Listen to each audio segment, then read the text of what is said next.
Hey guys, welcome back. I'm not sure if I've mentioned it in any previous videos, but I use a separate smaller computer to run all of my game servers and those kinds of things. That is a Core 2 Quad Q8200 and 4GB of DDR2. Now I've wanted to upgrade it for a while, but recently I was able to get my hands on a motherboard and CPU combo for really cheap. That is a fairly big upgrade over that. So over the next few videos I'm going to be showing you how to upgrade the server PC and make it a bit better.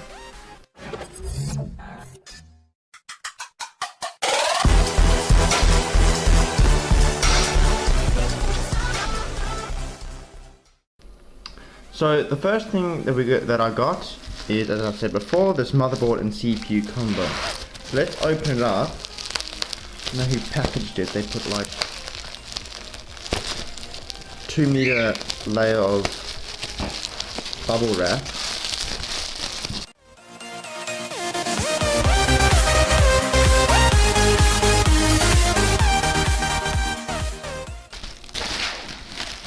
Alright, there we go.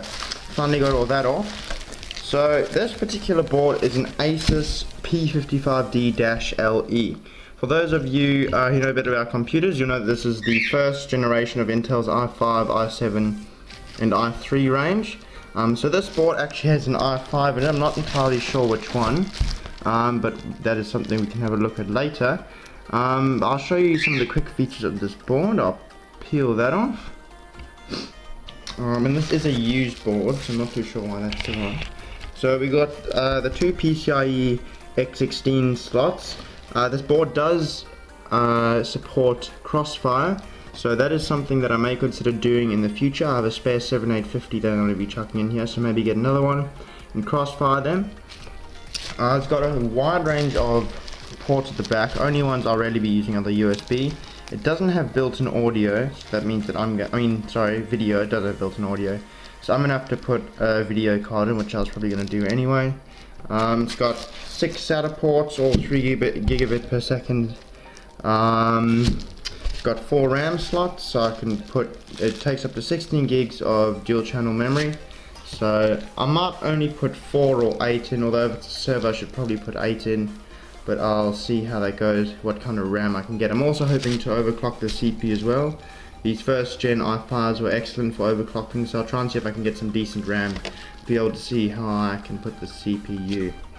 Motherboard uses 8-pin EPS and a 24-pin, obviously, so we should be getting plenty of power to the CPU if we overclock.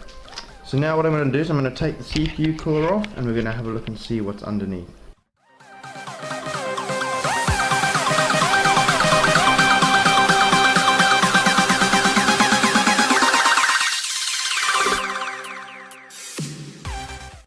Pro tip, use toilet paper to clean off thermal paste. Not really, it's not very good for it because it leaves paper and stuff all over it, but I'll clean that better a bit later. So as you can see, the socket's all good. And over here we have an i5 750. That's not going to focus, is it? Okay. Just believe me, that's an i5 750. So that is kind of what I was expecting. So I'll put this back in. Tuck that back in here. That in properly. And then I'm going to get some Arctic Silver 5 thermal paste and put that on, and then put the CPU cooler back on. My father told me when I was young, don't play with fire, be careful son.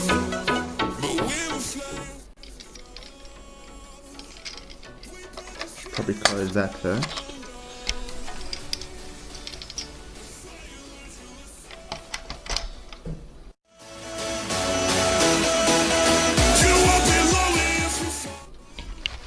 There we go, that's all on properly. So now I guess what we'll do is we are going to install this board into a case. This here is the case I'm going to be building it in. Not the best of cases, but it should get the job done. Just give it a bit of a clean. So let's get started.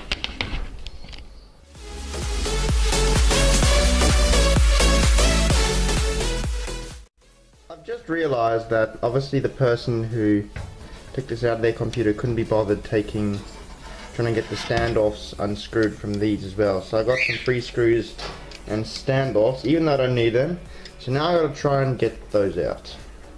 Okay, now that I've gotten those out, let's actually try and install this thing inside the computer.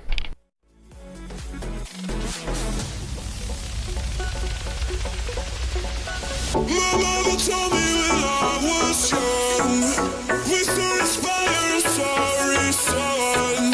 You won't be lonely if you fall in love, over and over again and again. I'm living my life according to the law of attraction. It's like extreme action. I never wanna die. I'm living that life with no direction. I thought you learned your lesson.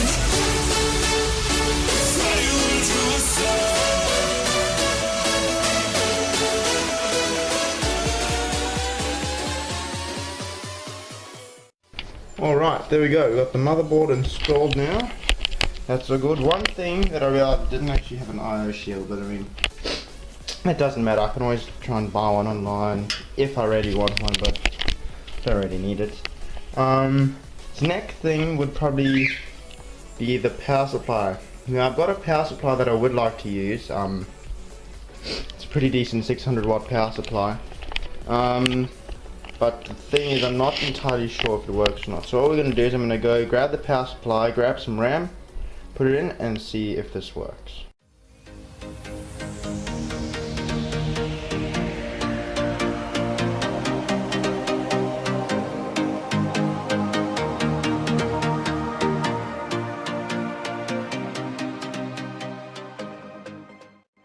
Okay, so I've screwed that all in now. I think what we need to do now is just plug it all in.